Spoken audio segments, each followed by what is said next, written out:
What happens when a flight attendant orders a black man in a wheelchair to move for a white woman, not knowing he owns the airline?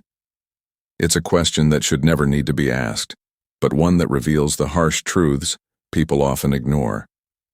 What happens when assumptions are made about someone's worth based on how they look? Elijah Green, a successful entrepreneur and the owner of one of the largest regional airlines in the country, would soon find himself in a situation where the judgments made about him were not only wrong, they were shocking.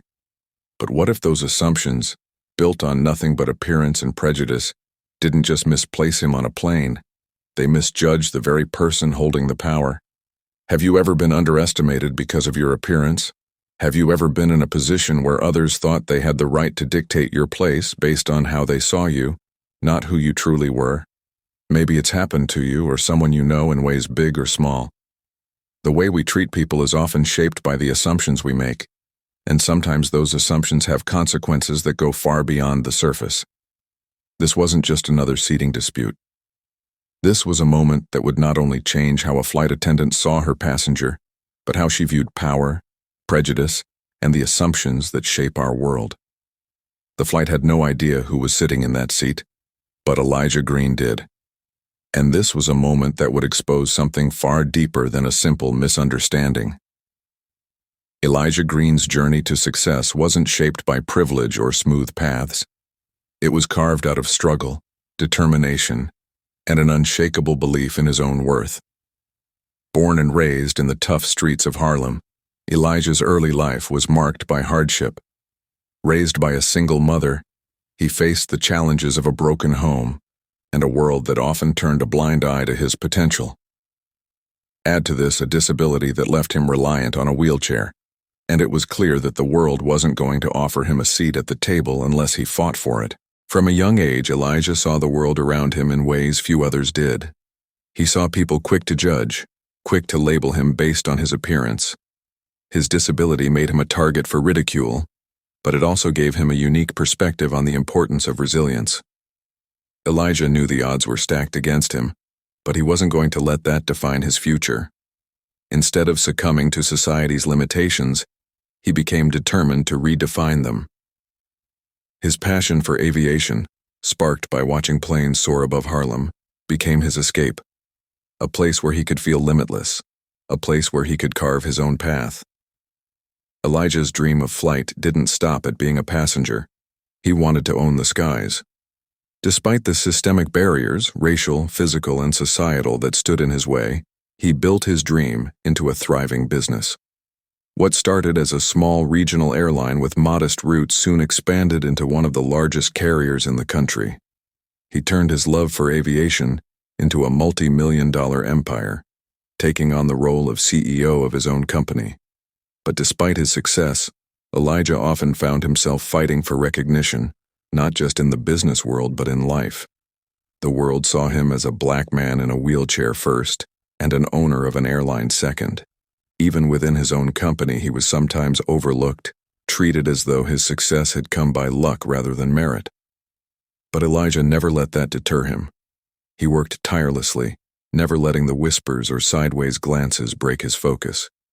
His company was his pride, his vision realized through hard work and sacrifice. Elijah had built an empire, but to many of the people he encountered, he was still the man in the wheelchair. No matter how much he had accomplished, it was clear. For some, his worth was defined by what they saw first, not who he was or what he had achieved. Nadia had always taken pride in her work as a flight attendant. She had been with the airline for a few years now, and her goal was always to make sure the passengers were comfortable, settled, and safe. She prided herself on being attentive, friendly, and professional, and she had learned how to deal with all types of people, from nervous flyers to demanding customers. She walked down the aisles with a practiced ease, ensuring everything was in order. On this particular flight, Flight 2042 from New York to Atlanta, Nadia was busy managing a fully booked cabin. Passengers were settled into their seats, some chatting, others lost in their own worlds. As she walked down the aisle, she paused to make sure everyone had what they needed. That was when she noticed the man in seat 3B, a black man in a wheelchair, who was sitting by the window. He had an air of calm about him, but something about him seemed out of place, at least in Nadia's mind. She wasn't sure why, but she assumed he must have been a passenger who had somehow been accommodated in the business class section by mistake. Elijah was just another man in a wheelchair to Nadia. He was polite, quiet, and didn't cause a fuss, but Nadia assumed he must be in the wrong seat. He didn't look like he belonged there. Her years of training told her that some passengers, especially those with disabilities, often needed special accommodations, but she didn't question the system in which she worked. He hadn't asked for anything out of the ordinary, and yet there was something about him that felt different, something she couldn't quite place. That's when the white woman boarded. She was dressed in professional attire, with an aura of entitlement about her that was hard to ignore.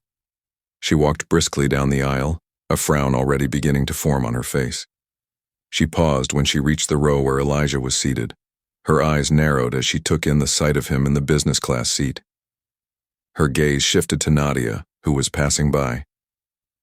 "I'm sorry," the woman said, her voice dripping with entitlement, "but I believe that seat belongs to me.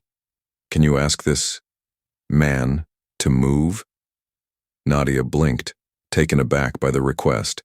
It wasn't uncommon for passengers to feel upset if someone was sitting in their seat, but the woman's tone made it clear that she expected immediate compliance.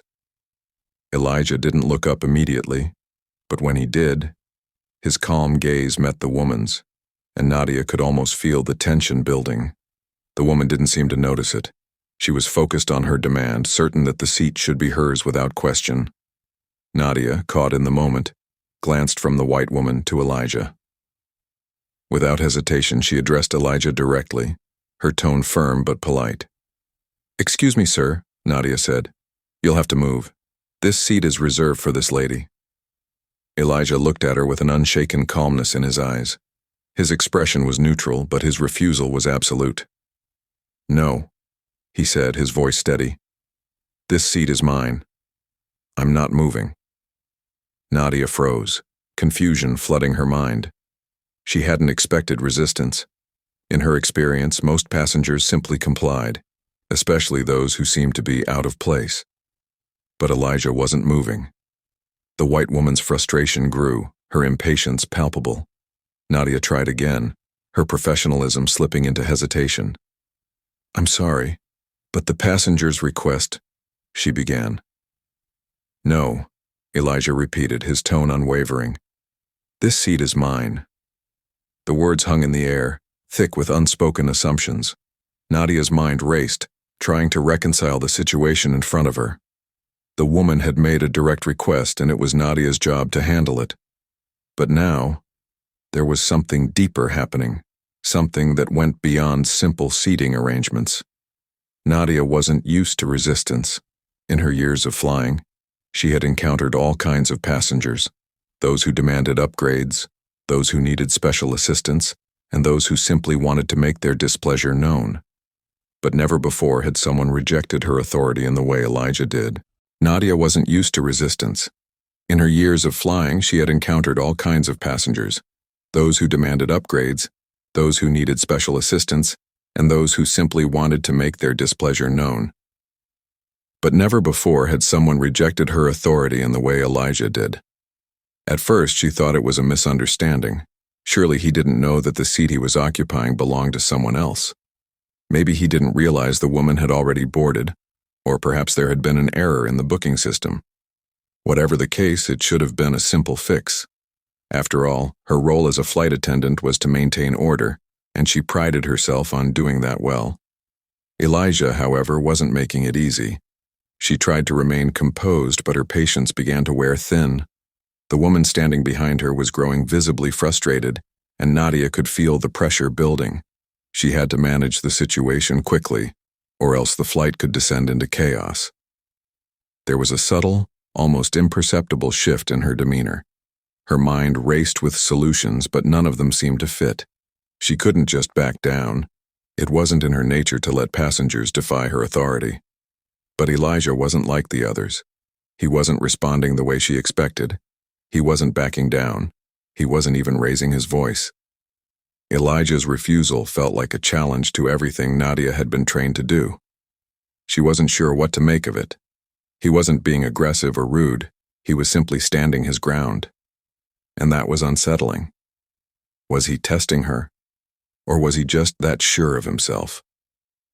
Regardless, Nadia felt the control slipping from her hands, and it made her uncomfortable. This wasn't supposed to happen on a normal flight. She was supposed to be in charge, not questioning her next move. Elijah remained calm, his gaze steady, not out of anger, but something far deeper. His refusal wasn't loud or brash, but it carried a weight. His mere presence seemed to shift the energy around him, though he didn't need to raise his voice to make his point clear. In a world where people were quick to underestimate him, Elijah knew that sometimes the most powerful statement came from quiet resistance. He didn't speak much, but when he did, his words felt deliberate and firm. His calmness contrasted sharply with the rising tension in the cabin. While Nadia floundered, trying to maintain control, Elijah stood firm, a silent force of nature. His refusal wasn't just about the seat, it was about how people like him had been conditioned to acquiesce, to step aside without protest, to make themselves invisible in the face of prejudice. Nadia could feel his presence without him saying much. He wasn't just a man in a wheelchair. He was someone who had fought against the tide all his life, and that quiet confidence radiated from him. Elijah wasn't looking for a confrontation, but he wasn't willing to be pushed aside either. In that moment, he was embodying a kind of silent defiance, one that wasn't loud, but impossible to ignore. It was a kind of power that came from knowing exactly who you were and not needing to prove it. The moment that would change everything came when Elijah, without a word, reached into his jacket pocket and pulled out a business card. Nadia watched as he handed it to her, her eyes following the card as though it were a foreign object. She glanced down at it, not immediately registering the significance. The words printed there were simple, but their weight was undeniable. Elijah Green, CEO owner. For a moment, time seemed to stop. The room, which had been filled with muffled conversations and the soft hum of the airplane, fell silent in Nadia's mind. The words on the card seemed to float in front of her, refusing to let her look away. Elijah Green, CEO, owner. The reality of it hit her all at once. This man, the one she had assumed was just another disabled black passenger, was the very person who owned the airline she worked for. The airline she had worked for, that she had taken pride in, had been built by him. Nadia's heart skipped a beat. A mix of shock, embarrassment, and sudden realization rushed through her. The realization was not just about who Elijah was, but about what this moment represented. She had been quick to judge him, to assume that his place in business class was a mistake. But in doing so, she had not only underestimated him, she had revealed her own biases, her own assumptions about the worth of others. The power in that moment wasn't just in the business card, it was in the quiet defiance, in the revelation that Elijah's strength wasn't just in his position or wealth, but in his ability to stand tall in the face of society's expectations. Nadia's hands trembled slightly as she stared at the business card in her palm. Her mind was racing, trying to piece together what had just happened. Elijah Green, the man she had assumed was a random passenger, was the CEO and owner of the airline she worked for. The realization hit her hard, and for the first time in her career, she felt utterly exposed. How had she not known? How had she not recognized the power, the authority in front of her? It was as though her entire perspective had shifted in the blink of an eye. The man she had just tried to force from his seat wasn't just another passenger. He was the man who owned the very skies she traveled. The weight of her own assumptions hit her like a freight train. She had acted out of instinct, yes, but those instincts were shaped by years of societal conditioning. She had been trained to follow orders, to make sure people followed the rules. And yet, in doing so, she had forgotten the most important lesson of all, that people, no matter their appearance, deserve respect. Her shock wasn't just about Elijah's position. It was about the deep-seated prejudice she hadn't even realized she carried. She had seen him, not as a successful CEO, but as a disabled black man. It was a mistake she couldn't take back, and it left her reeling. She had made an assumption based on his appearance, a quick judgment that now felt as wrong as it was embarrassing. For a moment, Nadia wanted to apologize. She wanted to take back the words, to undo the damage, but it wasn't enough. The realization hit harder than any apology could ever reach. As Nadia stood there, frozen in her thoughts, Elijah spoke. His voice was calm, but each word felt like it carried the weight of a lifetime of experiences. "It's not just about the seat," he said, his tone steady and measured. "It's about every assumption you make. It's about how people like me are seen, and how often we're overlooked or dismissed. It's about the way we're treated simply because of the way we look or because of the things we can't change." Nadia's eyes locked with his. There was no anger in his voice, no bitterness, just a quiet, unwavering strength that seemed to fill the entire cabin. His words weren't a lecture, they were a moment of truth that pierced through the air, leaving no room for doubt. "This is bigger than a seat on an airplane," Elijah continued. "It's about the small ways people like you and me are made to feel less than. It's about how the world has been set up to assume that someone like me doesn't belong. But I do belong. I've earned my place here, just like everyone else. No one should ever have to prove their worth based on what others think they see." The silence that followed was thick, heavy with the weight of what Elijah had just said. His words lingered in the air, each syllable a reminder of how far-reaching prejudice could be, how it shaped not just actions but entire systems. Nadia stood there, grappling with the truth in his words, her mind racing to process the impact of the moment. Behind Nadia, the white woman had been standing, watching the entire exchange with growing frustration. Her posture, once confident, had started to slump, the entitlement she had once carried so proudly now replaced by uncertainty. She had expected Elijah to back down, to give up the seat without question, but Elijah had done the opposite. He hadn't just stood his ground. He had made her realize the very foundation of her assumptions.